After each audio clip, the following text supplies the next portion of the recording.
Bismillahirrahmanirrahim. Assalamualaikum warahmatullahi wabarakatuh. Alhamdulillah, la haula wala quwata illa billah. Asyhadu an la ilaha illallah wahdahu la syarikalah wa asyhadu anna Muhammadan abduhu wa rasul, amma ba'du. Bapak-bapak, ibu-ibu yang dimuliakan Allah, alhamdulillah kita pada malam hari ini masih bisa bertemu lagi, masih diberikan keistiqomahan oleh Allah Subhanahu wa taala sehingga hati kita saling terpaut, saling mengikat, yaitu dalam rangka bertolabul ilmi dan dalam rangka insya Allah memperjuangkan agama Allah Subhanahu wa taala. Dan informasi yaitu program baru di LKI malam Ahad atau Sabtu Maghrib ada kajian tafsir Al-Quran bersama Ustadz Anas Hadiwasito. Bapak Ibu yang dimuliakan Allah Subhanahu wa taala, ya, kita patut bersyukur bahwa kita sebagai umat Nabi Muhammad SAW. Karena apa? Dalam hadis ini yang akan dibahas oleh Ustadz Hambal, subhanallah, sangat luar biasa, ya. Bab masalah sholat 5 waktu, sholat Jumat, puasa Ramadan dan seterusnya, itu bisa meleburkan dosa-dosa. Berarti sangat luar biasa. Walaupun umat Nabi Muhammad umurnya pendek, ternyata ada banyak sekali bonus-bonus, ya. Setelah puasa Ramadan diikuti dengan 6 puasa Syawal, ya, seperti halnya puasa setahun penuh. Nah, subhanallah, ya, luar biasa. Berarti memperbanyak amal ibadah walaupun kita hanya mengerjakan selama bulan Ramadan selama 1 bulan dan 6 hari. Ada juga Lailatul Qadar, ya, malam 1000 bulan. Walaupun umur kita nggak panjang, tetapi umur kita seakan-akan dipanjangkan, amal soleh kita seakan-akan dipanjangkan oleh Allah Subhanahu wa taala karena banyaknya bonus-bonus itu, asalkan tidak melakukan dosa-dosa besar. Bapak Ibu yang dimuliakan Allah, ya, mari kita simak, kita buka halaman 34. Nanti di akhir sesi ada sesi tanya jawab, barangkali ada pemaparan dari Ustadz Dr. Muhammad Hambal Sofyan LCMPDI, ada hal yang perlu ditanyakan, nanti silahkan ditanyakan langsung saja kepada beliau. Ustadz Dr. Hambal, waktu dan tempat dipersilahkan. Tafadhol Ustadz. Assalamualaikum warahmatullahi wabarakatuh. Alhamdulillah wassalatu wassalamu ala rasulillah wa ala alihi wa sahbihi ajma'in. Yaqul Rasulullah sallallahu alaihi wasallam fima rawahu al-Bukhari wa Muslim min hadithi Muawiyah radhiyallahu anhu, la yuridillahu bihi khairan yufaqihu fid-din.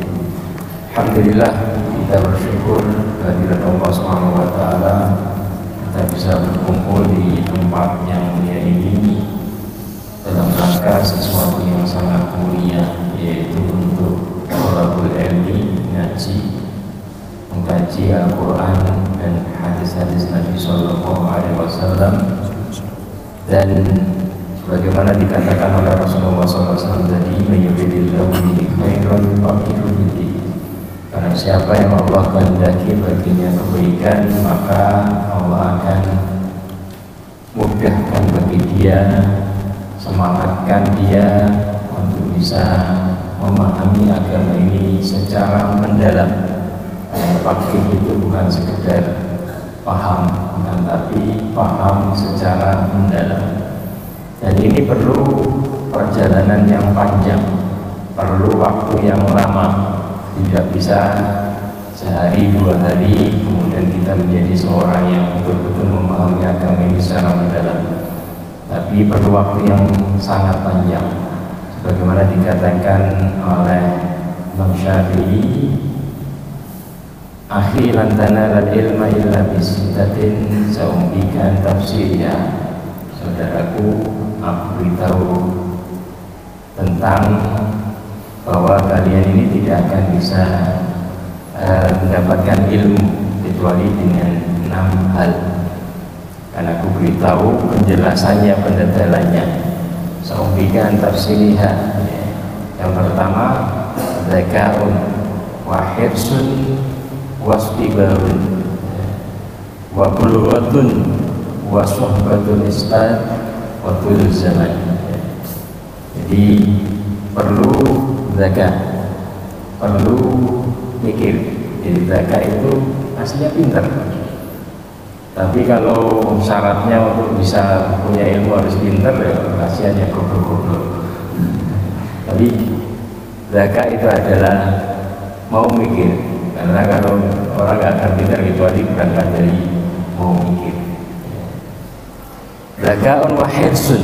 Yang kedua adalah hirs, ada semangat, ada semangat untuk mendapatkan ilmu tersebut, ada ambisi.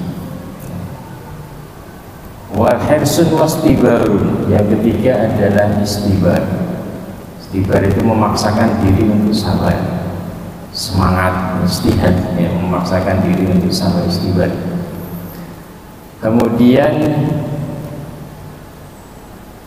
wa bulghatun. Yang keempat adalah bulghah. Bulghah itu adalah modal. Modal itu, jadi kalau kita pengen pintar perlu modal. Modal buku, modal apa saja. Jadi modal itu aslinya uang, perlu dana. Tapi uang itu tidak, ya, uang itu bukan segalanya. Karena kita bisa mendapatkan modal, belajar, mendapatkan buku dan yang lainnya, meskipun kita tidak memiliki uang. Karena Imam Syafi'i bukan orang kaya, beliau orang yatim. Tapi untuk mendapatkan kitab-kitab, beliau bersemangat. Termasuk diantaranya adalah ketika mau belajar dengan Imam Malik, beliau pinjam kitab kawannya Muwatta Malik, kemudian dihafal. Berapa hari? Kalau nggak salah 9 hari, pinjam 9 hari. Setelah dikembalikan sudah hafal. Jadi mau pinjam punya saya nggak mau syaratnya. Wabrulatan wasuhbatul Islam. Lama ya, menemani ustaz, artinya membersamai guru ya, dalam waktu yang panjang, siap mulazamah, wasuhbatul ustaz wa tulul zaman, dan perlu waktu yang panjang. Jadi itu jalan untuk menjadi seorang yang faqih, memahami agama secara mendalam. Maka konsep belajar dalam Islam itu sepanjang masa, tidak terbatas di bangku sekolah, tidak terbatas di bangku kuliah, tapi sepanjang masa. Jadi kalau semangat ini selalu membara, insya Allah ini adalah pintu kebaikan. Jadi kita belajar, kita bermajelis ilmu itu agar Allah SWT membukakan pintu-pintu kebaikan bagi kita. Jadi sudah banyak penjelasan pintu kebaikan dalam kitab-kitab. Tapi untuk menghadirkannya dalam benak kita, dalam keinginan kita, perlu sarana yang namanya ngaji. Karena dari situ Allah SWT akan memahamkan kita ada ilmu yang baru, meskipun ini ilmu lama karena sudah tertulis lama dalam kitab, tapi hadir dalam benak kita menjadi pengetahuan yang baru, yang mana kemudian kita bersemangat untuk menerima ilmu tersebut dan kemudian kita lanjutkan dengan mengamalkannya. Jadi yang kedua adalah Allah memberikan taufik tadi. Setelah kita mendapatkan pengetahuan-pengetahuan tentang macam-macam kebaikan yang Allah bukakan di sekeliling kita, maka kemudian kita mengharap agar Allah SWT memampukan kita untuk bisa mengerjakan kebaikan-kebaikan tersebut. Kebaikan sangat banyak. Kebaikan, pintu-pintu kebaikan itu sangat banyak. Dan Allah dan Rasulullah SAW mengatakan istaqimu wa lan tusu, kerjakan dengan kontinu semampu kamu, walan tuhsun, dan kalian tidak akan mampu mengerjakan semua bentuk kebaikan. Masing-masing dari kita kemudian nanti Allah akan bukakan di pintu A, satunya pintu B, satunya pintu C. Pintu mana yang Allah bukakan bagi kita, maka kita telateni, istiqomah mengerjakannya. Wa'lamu anna khairu a'malikum as-shalah. Dan ketahuilah bahwasanya amalan terbaik kalian yang harus kalian perhatikan untuk kalian istiqomahi adalah sholat. Wala yuhafid 'alal wudu illa mu'min, dan tidaklah seorang itu mampu menjaga wudu kecuali dia adalah seorang yang mukmin. Karena wudu itu ringan, amalan wudu ringan, tapi untuk bisa menjaga wudu, tiap kali batal kemudian wudu, nah itu yang berat. Jadi dengan ta'lim ini, dengan thalabul ilm ini, kita mengharap Allah Subhanahu wa taala bukakan pintu-pintu kebaikan bagi kita, dan Allah mampukan kepada kita agar kita mengerjakannya dengan kontinu, bukan dengan ekstrim sekali kemudian nggak ngerjakan lagi. Karena wala yusyadaddin illa ghalabah. Tidaklah orang mengamalkan agama itu secara ekstrim kecuali dia akan KO, kecuali illa ghalabah. Setelah itu dia malas ngaji, malas apa, malas ini. Yang bagus itu adalah terus kita continue, terus mengerjakan apa yang bisa kita kerjakan, dan kita berdoa kepada Allah Subhanahu wa taala agar kita bisa istiqomah dalam mengerjakannya. Kemarin kita bahas tentang pintu kebaikan berupa menjaga wudu, maka malam hari ini kita bahas hadis yang ke-8, yaitu pintu kebaikan menjaga sholat. An Abi Hurairah radhiyallahu anhu an Rasulillah sallallahu alaihi wasallam qala as-salawatul khams wal jum'ah ilal jum'ah wa ramadan ila ramadan mukaffiratun lima bainahun idza istunibatil kaba'ir, rawahu Muslim.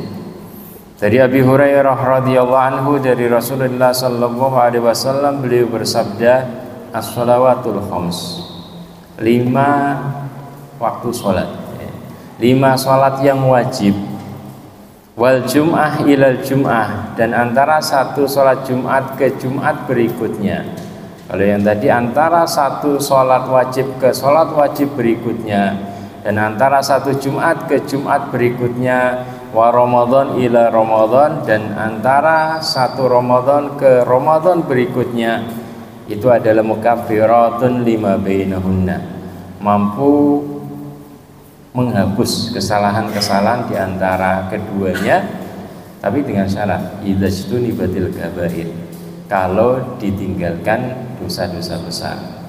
Kalau pelakunya ini mau meninggalkan dosa-dosa besar, maka sholat tadi akan berfungsi, Jumatnya juga akan berfungsi, dan Ramadan juga akan berfungsi. Tapi kalau tidak ditinggalkan dosa besar, maka sholat Jumat dan Ramadannya kurang bisa berfungsi. Artinya hadis ini menjelaskan kepada kita bahwasanya Allah SWT sangat baik kepada kita. Allah bukakan pintu kebaikan harian, yaitu berupa sholat 5 waktu. Allah bukakan pintu kepada kita, pintu kebaikan yang pekanan, yaitu sholat Jumat, dengan berbagai macam keutamanya yang sudah kita bahas. Dan Allah bukakan pintu kebaikan tahunan, yaitu Ramadan, kepada kita untuk menghapus dosa-dosa kita. Karena Allah SWT menginginkan kita semua ini masuk jannah. Allah menginginkan kita semua ini bertemu dengan Allah tanpa membawa noda dosa. Maka Allah cuci tiap kali ini. Jadi bagaimana kita mengetahui hal tersebut, bahwasanya ini sangat istimewa sekali. Jadi waktu-waktu sholat ini betul-betul Allah pilihkan bagi kita. Waktunya ini, waktunya ini, waktunya ini. Bukan asal itu. Kenapa Allah wajibkan kepada kita waktu sholat subuh? Kenapa zuhur? Kenapa asar? Kenapa maghrib? Kenapa isya? Kenapa subuh? Itu sudah tepat semua. Dan banyak rahasia keutamanya di dalamnya. Dan itu akan berfungsi maksimal kalau kita kerjakan di awal waktu. Makanya sahabat Abdullah bin Mas'ud bertanya kepada Rasulullah SAW tentang ayu amalin ahabbu ilallah azza wa jalla, amalan apa yang paling dicintai oleh Allah Subhanahu wa taala? As-salatu ala waqtiha. Salat pada waktunya, dalam riwayat yang lain fi awwali waqtiha. Fi awwali waqtiha. Salat di awal waktunya. Itu amalan yang bisa mendatangkan cinta Allah kepada kita. Jadi amalan yang terbaik. Jadi kita kalau kita hari-hari ini mungkin merasakan bahwasanya sholat kita ini biasa-biasa saja, kok nggak ada efeknya, maka kita harus teliti. Kita harus teliti apa yang harus kita teliti. Jadi kita harus teliti bagaimana pelaksanaan, cara kita melaksanakan sholat tersebut. Apakah asal-asalan ataukah tidak? Kalau kita betul-betul disiplin, disiplin mengerjakannya betul-betul kita kerjakan dalam yang terbaik, maka insya Allah akan menghasilkan efek yang sangat baik sekali. Akan menata diri kita. Jadi kalau kita ini betul-betul mengagungkan panggilan Allah Subhanahu wa taala, maka keberkahan-keberkahannya itu akan kita rasakan. Nah, kalau sering kita sampaikan, ketika dunia kita ini rusak atau enggak jelas, yang harus kita pertanyakan adalah dua hal, yaitu apa? Yang pertama adalah sholat kita sudah beres. Mungkin kalau enggak beres usaha kita berarti mungkin sholat kita belum beres. Kenapa? Karena ini hubungannya syukur kita kepada, makanya Luqman itu menasihati anaknya, anishkurli wali bersyukurlah kepadaku dan walidayka, dan siapa? Orang tua kamu. Jadi syukur kepada Allah berupa sholat tadi. Yang kedua adalah syukur kepada orang tua kita, yaitu tadi bakti dengan bakti. Kenapa? Kenapa kepada Allah? Karena ini adalah zat yang paling baik kepada kita, menyiapkan sebuah sarana. Kenapa ke orang tua? Karena ini manusia yang paling baik kepada kita. Jadi as-salatu ala waqtiha. Jadi ini mendatangkan banyak keutamaan kepada kita.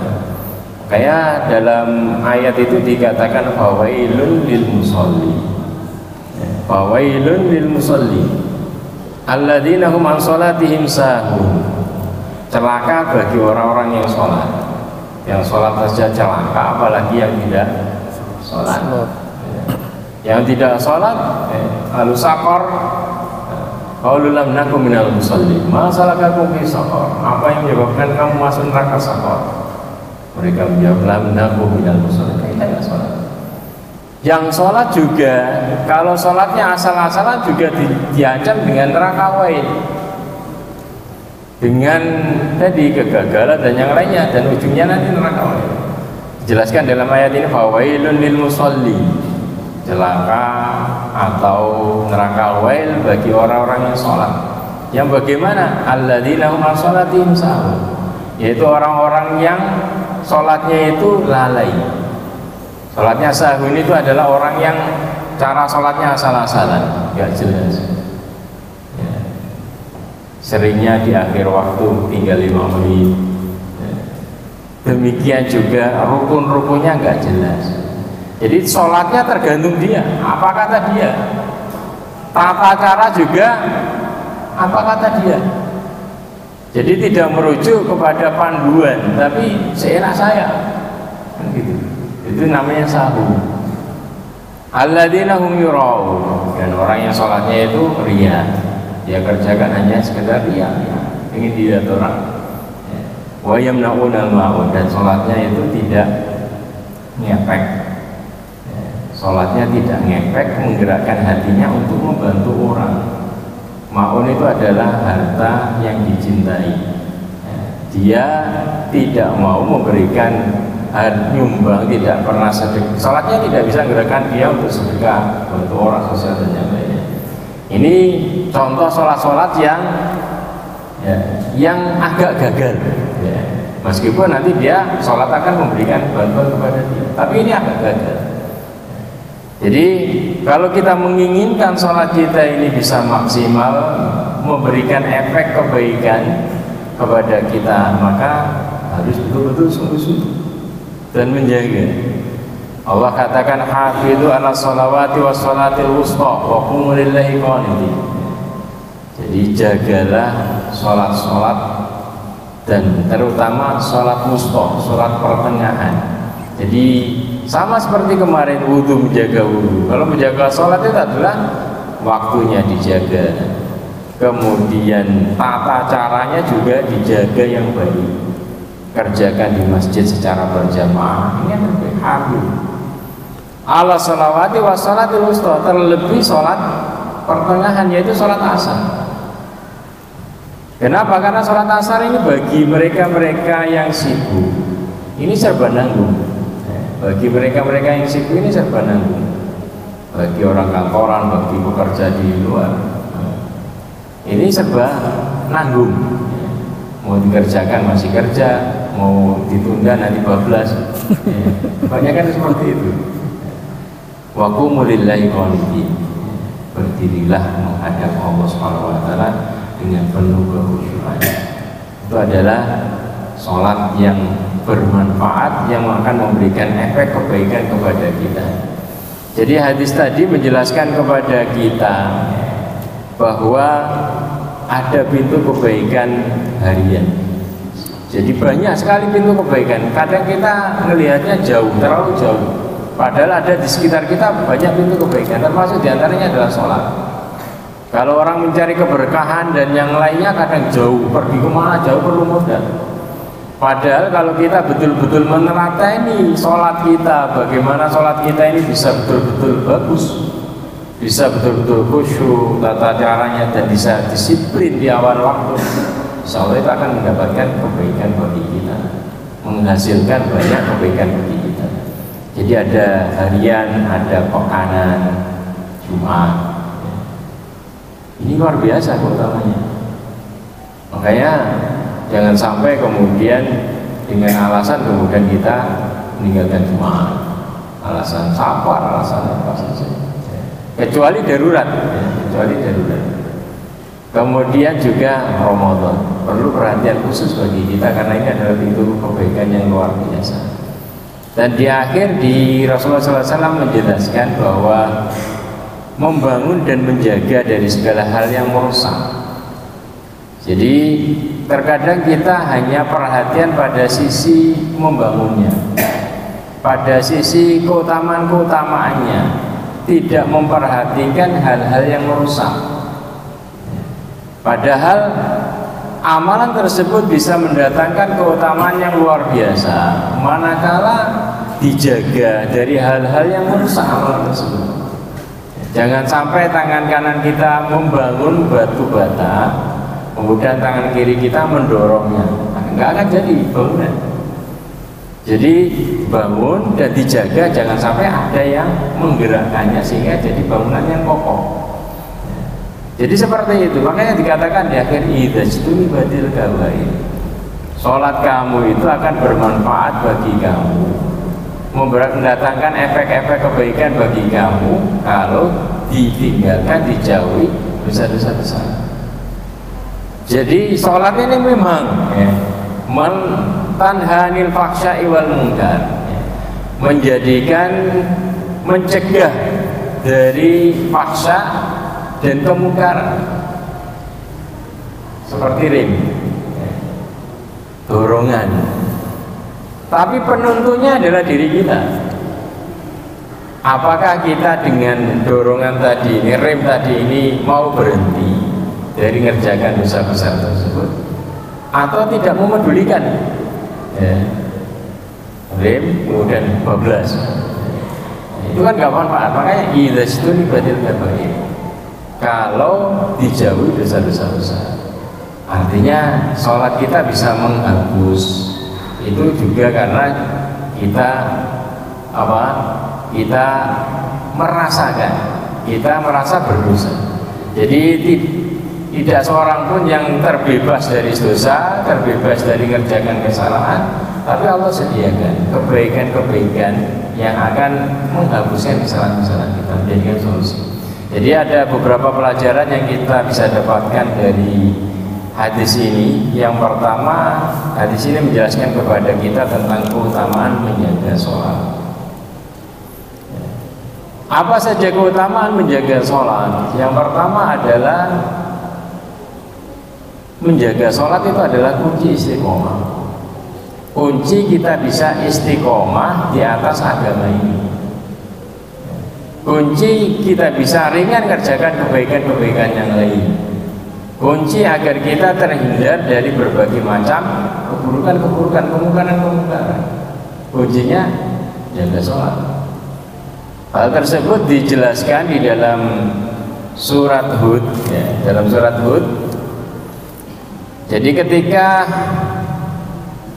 Allah SWT memberikan perintah kepada Rasulullah SAW, fastaqim kama umirta. Ini adalah perintah yang paling berat yang turun kepada Rasulullah SAW, yaitu istiqomah. Fastaqim kama umirta, istiqomah di atas perintah-perintah Allah SWT. Wa man taba ma'aka wa la tadghaw innahu bima ta'maluna basir. Di Rasulullah SAW sampai rambut beliau beruban. Kemudian ketika ditanya tentang hal tersebut, beliau katakan, sayyabatni hudun wa akhwatuha, yang menjadikan saya beruban ini adalah karena memikirkan satu perintah dalam surat Hud, yaitu fastaqim kama umirta, istiqomah. Kalau mengerjakan sekali dua kali itu mudah, ya, tapi bisa kontinu tiap waktu itu perlu kesabaran. Kalau korban sekali dua kali itu biasa, tapi kalau tiap tahun bisa korban, menyempatkan harus bisa korban, itu yang berat. Ya. Kalau sekali dua kali bisa ngerjakan sholat di awal waktu itu mudah. Yang berat adalah gimana bisa, pokoknya disiplin tiap awal waktu harus ke masjid. Nah, itu yang berat. Ya. Jadi perintah ini berat, ya. Maka kemudian setelah itu ayat berikutnya adalah wala tarkanu ilal ladzina dzalamu fatamassakumun nar. Jadi kunci agar kita bisa istiqomah itu agar kita tidak cenderung, tidak kumpul bersama orang-orang yang zalim. Sehingga kenapa? Karena manusia itu suka niru. Agar kita tidak terbawa, agar semangat mengerjakan ketaatan ini tidak semakin berkurang karena kita berkumpul dengan orang-orang yang berbosi. Itu yang pertama. Yang kedua adalah wa aqimis sholata, kerjakan sholat tarafain nahar wa zulafa minal lail, di dua penghujung siang dan di waktu-waktu malam. Innal hasanat yudhibna sayyiat, sesungguhnya kebaikan itu akan menghapuskan keburukan-keburukan. Jadi kunci istiqomah itu dijelaskan dalam ayat ini setelah ayat berikutnya. Jika perintah istiqomah agar kita bisa istiqomah mengerjakan kebaikan-kebaikan, salah satunya adalah menjaga sholat. Kalau kita bisa disiplin menjaga sholat, insya Allah yang lainnya bisa disiplin. Tapi kalau kita tidak disiplin dalam menjaga sholat, maka yang lainnya akan terbawa. Jadi ini yang pertama, keutamaan menjaga sholat adalah agar kita bisa istiqomah dalam perintah-perintah yang lain. Yang kedua adalah bahwa keutamaan menjaga sholat ini adalah bahwa sholat ini tanda keislaman kita.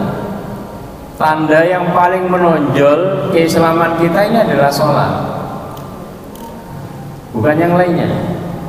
Makanya ini yang kemudian yang pertama kali dihisab pada hari kiamat itu adalah sholat.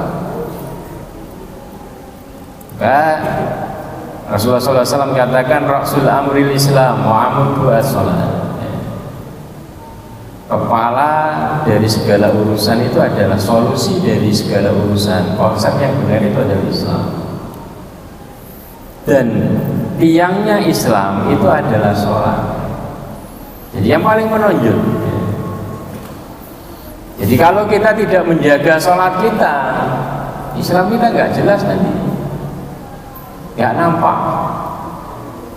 Dalam hadis yang lain, bainar rajul wa bainal kufri wasyirki tarkus sholat. Antara seseorang dengan pembatas antara seseorang dan kekufuran dan syirik itu adalah meninggalkan sholat. Jadi sholat ketika dikerjakan dia ini keluar dari kesyirikan dan kekufuran. Tapi ketika sudah ditinggalkan, mengkhawatirkan dia terjerumus jebur ke dalam kesyirikan dan kekufuran. Sahabat Ibnu Mas'ud beliau mengatakan, man sarrahu ayyalqallah wadan musliman falyuhafid ala hadi sholawat al-khams haitsu yunada bihin. Barang siapa yang ingin ketemu dengan Allah nanti sebagai seorang muslim, diakui keislamannya. Kenapa? Karena ada orang-orang yang ketemu dengan Allah nanti mengaku muslim tapi kurang diakui keislamannya. Kenapa? Karena nggak ada tanda-tanda. Fal yuhafid ala hadi salawat al khams aitsu yunada bihin. Barang siapa yang pengen ketemu dengan Allah dan diakui keislamannya sebagai seorang muslim dan diakui keislamannya, maka hendaklah dia menjaga salat lima waktu ini haitsu yunada bihinna. Haitsu itu adalah waktu dan tempat ya. Pada waktu dia dipanggil, di tempat dia dipanggil, itu berarti itu ya. Cuman itu tuntutan ya. Jadi barang siapa yang pengen ketemu dengan Allah sebagai seorang muslim dan diakui keislamannya, maka hendaklah bukan mengerjakan tapi yuhafid, menjaga itu bukan sekali dong, tapi berkali-kali berusaha agar mengerjakan seperti itu. Menjaga sholat lima waktu haitsu yunada bihinna, di waktu dia dipanggil dan di tempat dia dipanggil. Fa inna Allah ta'ala syara'a li nabihi sunanal huda, karena Allah Subhanahu wa taala mensyariatkan bagi nabinya jalan-jalan petunjuk. Wa innahunna min sunanil huda, dan itu bagian dari jalan petunjuk, yaitu mengerjakan sholat itu yunada bihinna, di waktu dan di tempat dia dipanggil. Walau annakum shallaitum fi buyutikum kama yusalli hadzal mutakhallif fi faidih. Kalau seandainya kalian nyoba-nyoba sholat di rumah kalian seperti yang dikerjakan orang-orang yang biasa meninggalkan sholat di masjid ini, yaitu orang-orang yang di dalam hatinya banyak kemunafikan, la taraktum sunnatan nabiyikum, sungguh kalian sudah meninggalkan sunnah nabi kalian, jalan petunjuk nabi kalian. Walau taraktum sunnatan nabiyikum la dhalaltum, kalau kalian tinggalkan sunnah jalan petunjuk nabi kalian, la dhalaltum, kalian akan terjerumus ke dalam, keluar dari jalan petunjuk, artinya terjerumus ke dalam kesesatan. Wa ma min rajulin yatatahhar fayuhsinut tuhur thumma ya'mad ila masjid min hadhil masajid illa kataballahu lahu bi kulli khatwatin yakhtuha hasanah wa yarfa'u biha darajah. Tidaklah seorang wudu dan membaguskan wudunya kemudian pergi ke masjid, maka itu akan mengangkat derajat dia dan menghapus dosa dia. Walaqad ra'aituna wa ma yatakhallaf anha illa munafiq ma'lumun nifaq, dan aku melihat kami di kalangan sahabat itu tidaklah ada orang meninggalkan dari ikut gabung sholat jamaah kecuali orang-orang yang di dalam hatinya sudah banyak kena virus kemunafikan.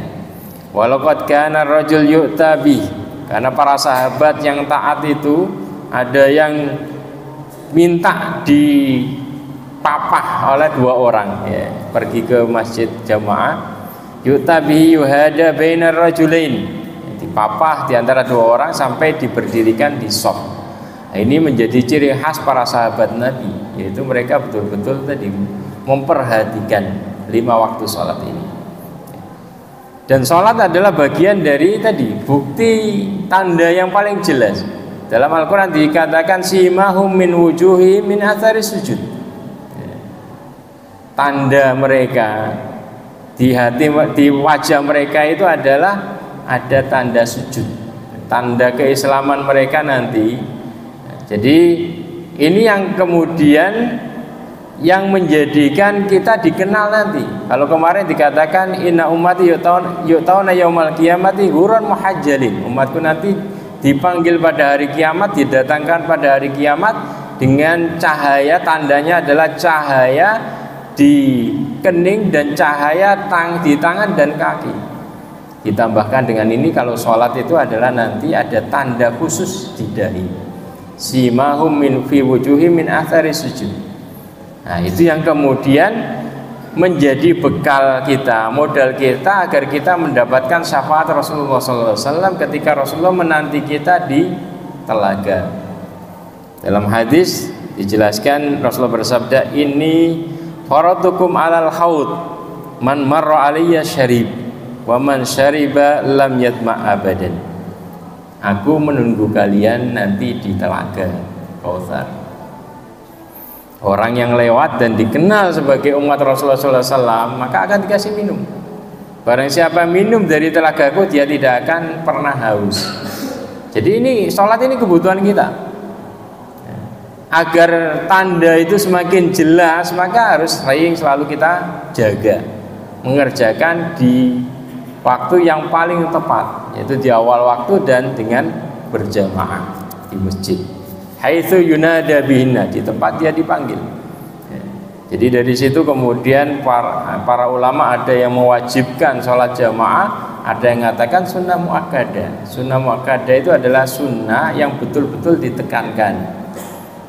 Jadi tidak dikerjakan kecuali karena darurat, karena ada uzur.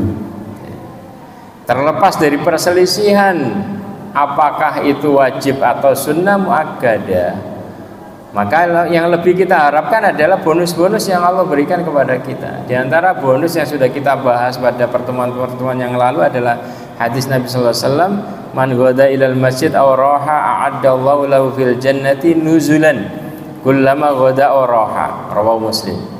Barang siapa yang pergi ke masjid di pagi hari, sore hari mengerjakan sholat, maka Allah siapkan bagi dia hidangan, tempat singgah nanti di surga setiap kali dia pergi ke masjid di pagi hari maupun sore hari. Itu yang kita betul-betul kita harapkan.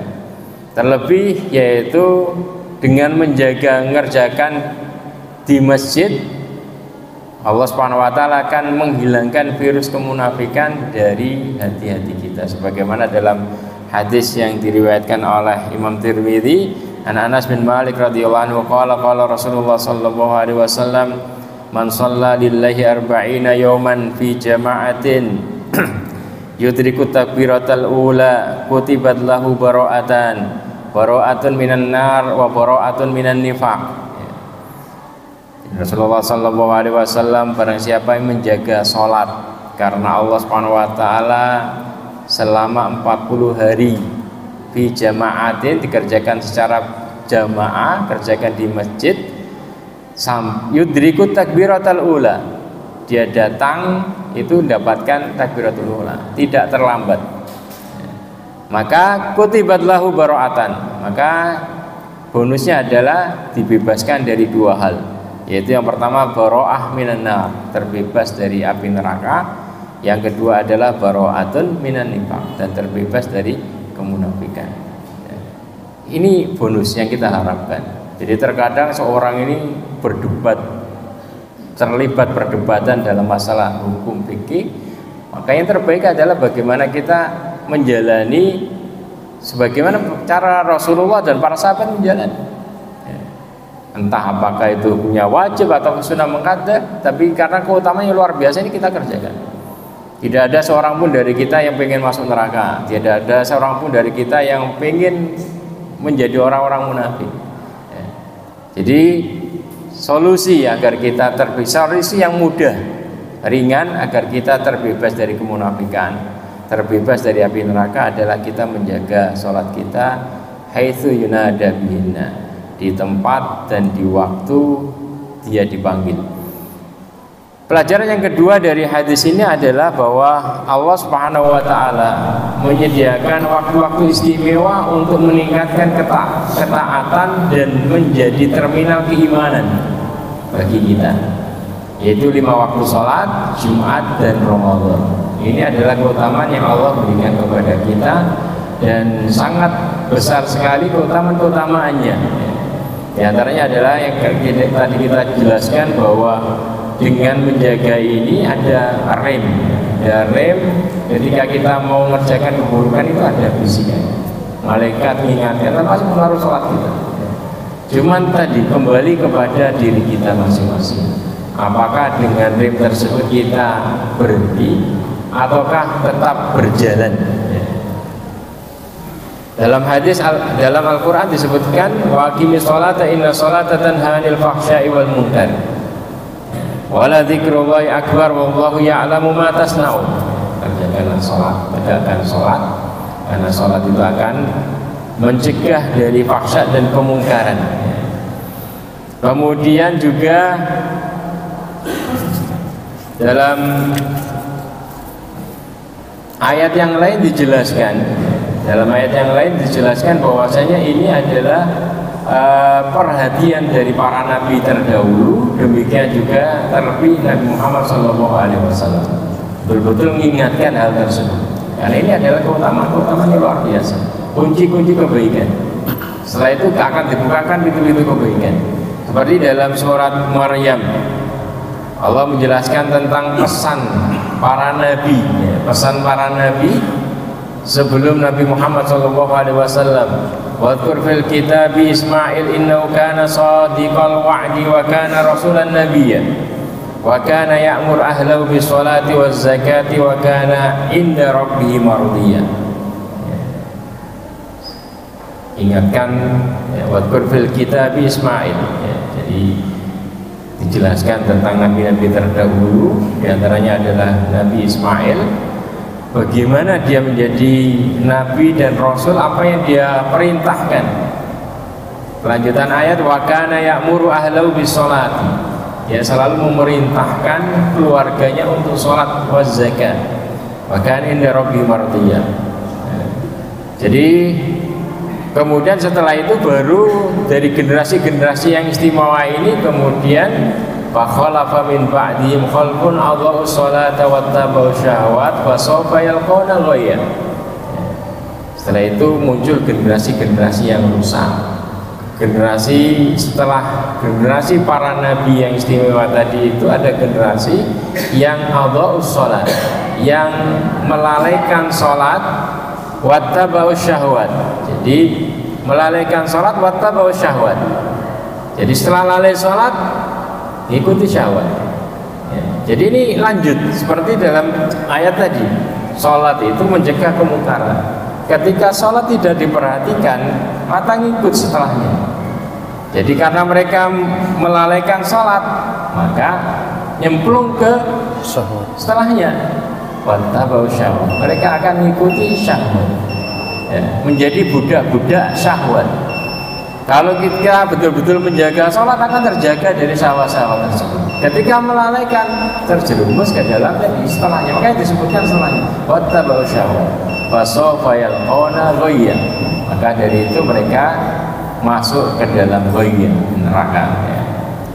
Kemudian demikian juga Rasulullah SAW, ayat tentang Rasulullah SAW dalam surat Thaha, wa'mur ahlaka bis-sholati wastabir 'alaiha.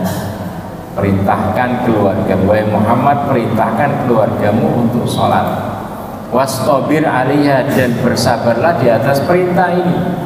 La nas'aluka rizqa, kami tidak minta harta kepada kamu, nahnu narzuquka. Jadi ini pengingat kepada para orang tua.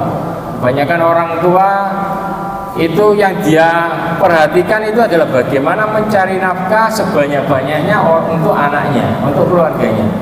Ditegur oleh Allah di sini, la nas'aluka rizqa, kami tidak minta harta kepada kamu, Permintaan kami cuma satu, perintahkan keluarga kamu untuk sholat. Wastabir 'alaiha wal la nas'aluka rizqa nahnu narzuquka. Kami yang memberikan rezeki kepada kamu, demikian juga kami nanti akan memberikan rezeki kepada anak-anak kamu, keluarga kamu. Wal akibatu littaqwa. Hasil akhir yang baik itu hanya bagi mereka-mereka yang bertakwa. Silakan adzan dulu. Kita break sejenak. Barangkali ada yang batal wudhunya, monggo ambil air wudhu dan nanti kembali lagi ke tempat semula.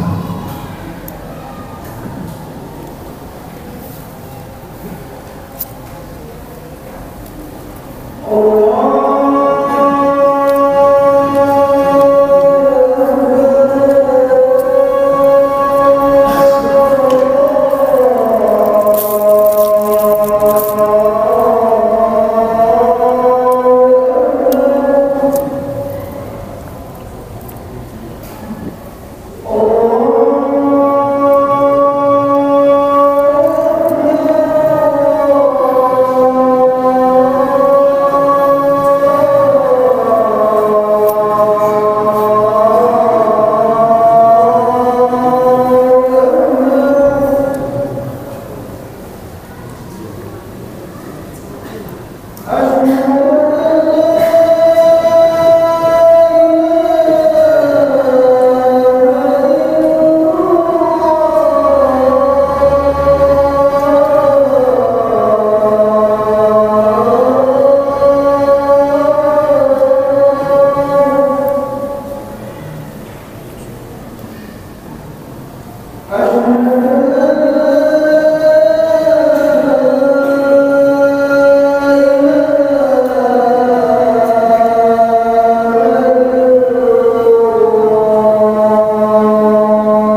ayat kan. Jadi wa'mur ahlaka bis-shalati wastabir 'alaiha. Ketika ayat ini turun, maka setelah itu Rasulullah SAW beliau memberikan contoh yang baik kepada orang tua bahwasanya tugas orang tua kepada anaknya, mengawasi anaknya itu tidak pernah terputus. Banyakan kita memahami kalau sudah dinikahkan sudah bebas tugas. Tapi Rasulullah memberikan pelajaran dan contoh yang baik bahwa itu tidak pernah putus. Kenapa? Karena anak itu harapan. Jangan sampai aset nanti kita di akhirat. Jangan sampai kita capek-capek mendidik selama 20 tahun, 30 tahun, tapi kemudian setelah itu kita lepas dan tidak menjadi aset yang baik lagi. Maka Rasulullah SAW setiap malam itu pergi ke rumah Aisyah, Fatimah, setelah dinikahkan dengan orang soleh, sahabat Ali bin Abi Thalib. Sahabat Ali bin Abi Thalib setiap sepertiga malam terakhir itu diketuk, ya Fatimah autiri, wahai Fatimah bangun sholat witir. Kemudian ditinggal pergi. Dalam riwayat itu beberapa waktu kemudian, beberapa menit kemudian beliau balik lagi. Ada suara atau tidak? Kalau ada suara maka sudah bangun betulan. Kalau tidak ada suara, beliau kedua lagi, ya Fatimah autiri, wahai Fatimah bangun sholat witir. Nah, ini bentuk bagaimana Rasulullah SAW mengamalkan ayat ini, wa'mur ahlaka bis-sholati wastabir 'alaiha. Kemudian yang pelajaran yang ketiga, kita ingin menjelaskan bagaimana praktek salafus saleh dalam menjaga sholat ini. Di antara dalam kitab Syiarul A'lam An-Nubala disebutkan, yaqulu Sa'id bin Musayyib, ada seorang tabi'in bernama Sa'id bin Musayyib, tabi'in besar. Beliau mengatakan, ma'adzanal mu'adzin min 30 sanah illa wa ana fil masjid. Jadi kita baca biografi orang-orang soleh agar kita tertular, niru, karena manusia tabiatnya adalah niru. Sa'id bin Musayyib mengatakan, tidaklah muadzin itu adzan selama 30 tahun kecuali saya sudah di masjid.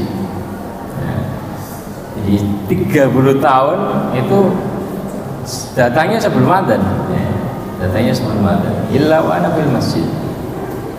Demikian juga Waqi', qala Waqi' bin Jarrah, ikhtalaftu ilal A'mash, yaitu Sulaiman bin Mihran, qariban min sanatain ma ra'aitu yaqdi rak'ah.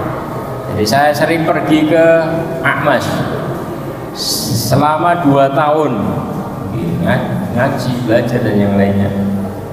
Ma ra'aitu yaqdi salat. Saya tidak pernah melihat dia mengqadha salat 1 rakaat pun. Artinya betul-betul hadir dari awal. Wa kana Ibnu Umar radhiyallahu anhu idza fatathu shalatul isya fi jamaah ahya baqiyata lailati. Jadi wa ka'annahu radhiyallahu anhu yu'aqib nafsahu bidzalik. Sahabat Ibnu Umar kalau ketinggalan sholat isya jamaah maka ahya baqiyata lailati, beliau menghidupkan sisa malamnya, tidak tidur setelahnya, yaitu dia ingin menghukum dirinya agar tidak terlambat lagi. Demikian juga Rabi'ah bin Yazid Al-Iyadi rahimahullah, anna qala ma adzana al-muadzin li salati adh-dhuhri mundu 40 sanah illa wa ana fil masjid illa an akuna maridan aw musafiran. Rabi'ah juga sama seperti tadi. Kalau tadi 30 tahun, ini tidaklah seorang muadzin memandangkan azan sholat zuhur selama 40 tahun kecuali saya sudah berada di masjid, kecuali saya sakit atau sedang safar. Kemudian banyak imam-imam yang lain, demikian juga Muhammad atau Wakan al-Muzani rahimahullah, idza fatatu sholatul jamaah sholatil kasolah 25 marrah. Imam Muzani kalau terlambat sholat jamaah maka dia ganti, dia sholat kemudian sholatnya itu didobelkan sampai 25 kali. Aslinya satu cukup, cuman hanya untuk menghukum dirinya. Aslinya ngulang sholat itu tidak disyariatkan kecuali jamaah. Jadi seorang habis sholat ini, habis sholat isya, nggak boleh sholat isya lagi. Kadang itu adalah biswas, kecuali dengan jamaah. Artinya mungkin ngancani orang yang datang ke masjid belum berjamaah, atau sholat di tempat yang lain ngimami jamaah. Nah, itu yang ada prakteknya. Jadi kita melihatnya ini adalah bagaimana mereka ini menghukum diri. Tujuannya adalah untuk menghukum diri agar tidak terlambat. Itu beberapa riwayat, termasuk ini Adi bin Hatim radhiyallahu anhu, beliau mengatakan ma uqimatis shalah mundu aslamtu, tidaklah dikumandangkan sholat sejak aku masuk Islam illa wa ana ala wudu, kecuali saya sudah berwudu. Jadi mereka adalah orang-orang yang semangat di dalam menjalankan agama ini dan patut menjadi teladan bagi kita bersama. Demikian, semoga bermanfaat. Assalamualaikum warahmatullahi wabarakatuh. Waalaikumsalam warahmatullahi wabarakatuh. Selanjutnya sesi tanya jawab. Monggo, barangkali ada yang mau ditanyakan.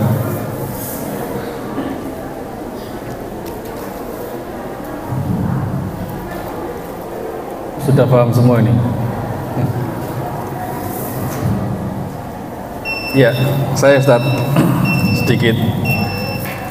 Ya, berkenaan dengan sholat asar tadi Ustaz, saya itu pernah ditanya oleh seseorang bab sholat jamaah asar, karena orang ini nggak bisa ikut sholat jamaah asar karena kerja ikut orang.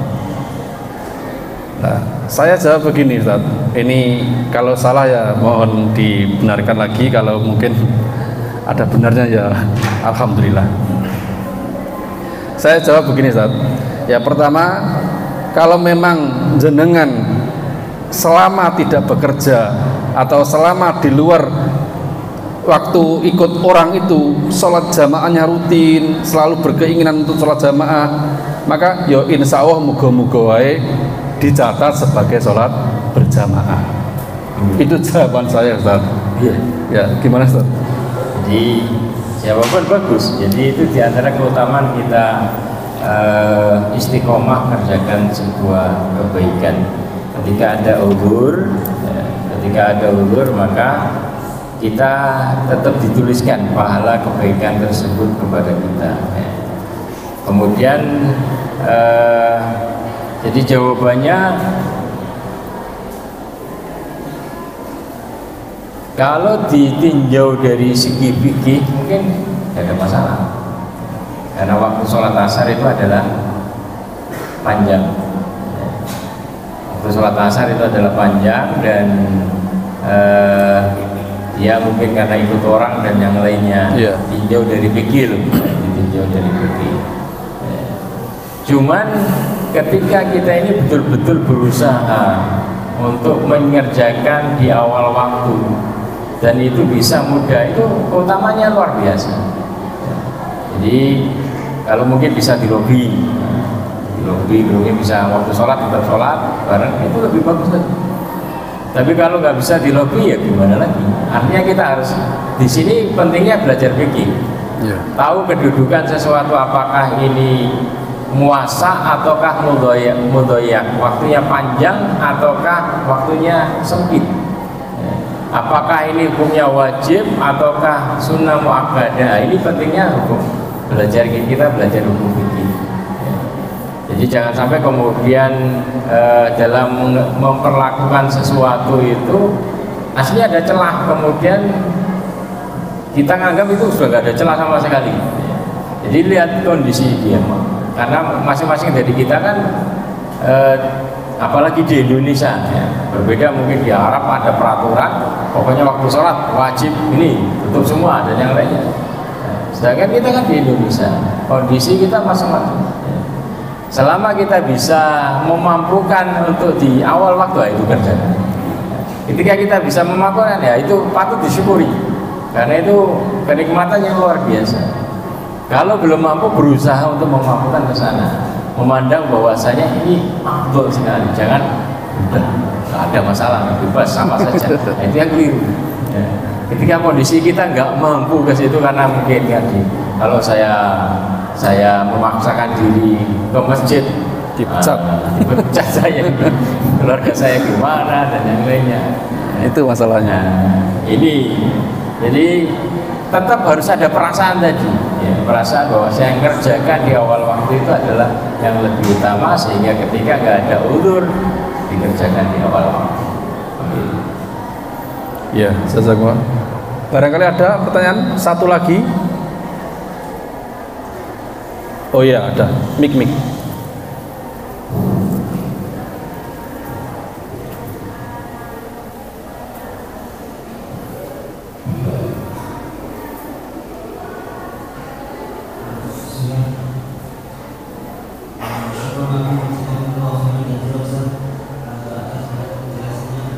Agak dekat Mas, mic-nya. Iya. Akan sebelumnya mau bertanya dalam Al-Quran mulai dari hurufnya bahkan ayatnya bahkan suratnya itu kan pilihan dari Allah Subhanahu Wa Taala. Nah, pada kalimat fawailul musallin celakalah orang-orang yang melaksanakan salat, kemudian lanjutan ayatnya alladzina hum an salatihim sahun. Apa hikmahnya? Kenapa di situ Allah Subhanahu Wa Taala menggunakan kalimat an daripada fi? Daripada fi an salatuhum sahun. ya. Wailul lil musallin alladzina hum an salatihim sahun. Kenapa kok enggak fi? Alladzina hum fi salatihim sahun. Ya, pertanyaan bagus. Jadi bahasa Arab itu adalah bahasa yang ini sangat kaya dan bahasa yang sastranya tinggi. Jadi ada huruf jar itu punya fungsi masing-masing, ya. Ada punya fungsi masing-masing. Kemudian apakah ini pakai an atau pakai fi nanti maknanya berbeda, ya. Jadi kalau secara ini alladzina hum, kenapa kok enggak fi sholatihim sahun, kenapa an sholatihim sahun? Nah, ini dibahas oleh para ulama, ya. Di antaranya adalah alladzina hum an sholatihim sahun, ya. Orang yang lalai terhadap sholatnya. Di dalam sholat, kalau secara ini, kalau Indonesia kan biasa-biasa saja, tapi secara ini ya lebih tepat ini, ya. Cuman untuk menggali ininya, nanti ini bacanya tafsir, ya. Membaca kenapa kok nggak fi kemudian ini ditafsir, harus baca dulu. Kita gali dulu, baca dulu, nanti kenapa biasanya dibahas oleh orang, kenapa nggak ini? Hikmah ini namanya latoif, hal-hal yang bagus di dalam yang lembut, ya, yang lembut di dalam ayat-ayat. Nanti coba saya baca lagi kenapa bedanya antara di sini an sama fi, ya. Karena kalau dalam rogiba an dan rogiba fi, kalau rogiba an itu benci. Kalau rogiba fi itu suka, pro. Suka. Jadi nggak bisa ngawur. Jadi untuk kalau tafsir harus nanti kita baca gali lagi. Ini anfi itu nanti arahnya kemana? Kenapa? Karena tentang ini. Oke, nanti bisa jadi PR kita jawabannya yang tepat. Iya, jazakumullah khairan kepada beliau Ustaz Hambal. Bapak Ibu yang dimuliakan Allah, sebelum kami tutup, kami ucapkan jazakumullah khairan kepada Bapak Ibu yang telah ikut serta lelang granit dan semen. Semoga menjadi amal jariah, karena insya Allah ya bangunannya akan terus digunakan, dan itu insya Allah akan mengirimkan pahala kepada kita semua yang ikut serta. Dan juga dari Yayasan Al-Ikhlas membuka untuk hewan kurban, barangkali dari bapak-bapak, ibu-ibu yang ikut berkorban di Al-Ikhlas, ya bisa menghubungi Ustadz Hambal, Ustadz Taung, ataupun juga Ustadz Abdul Fattah. Demikian dari saya, mohon maaf kalau ada kesalahan. Kita tutup dengan doa kafarul majlis. Subhanaka Allahumma wa bihamdika asyhadu an la ilaha illa anta astaghfiruka wa atubu ilaik. Wassalamualaikum warahmatullahi wabarakatuh.